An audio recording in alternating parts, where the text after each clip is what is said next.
This video I'm going to tell you how to highlight the deadlines in Google Sheet. So let's get started with the video.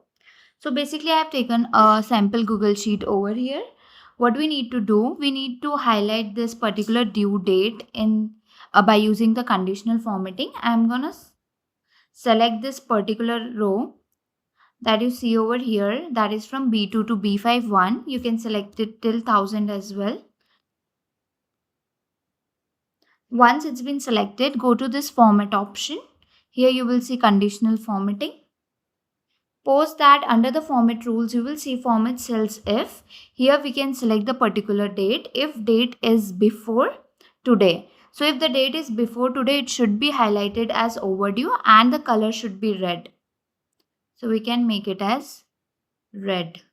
You can choose the color according to your preference and then click on done. Then we can add another rule that is for basically pending. So here we can choose.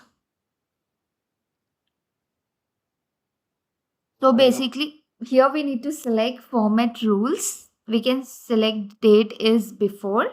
So before in this we can choose in the past week. So if the date is in past week, it should be in yellow, that is pending. Here we can choose the default color as yellow and then click on done. The next one is that is done. So here we can choose for today. We can choose if the date is today, then it should be in green color. That means it's been done. And we can click on done. So here you can see the colors are been formatted according to the due dates by using conditional formatting. So if the tutorial was helpful, please like and subscribe.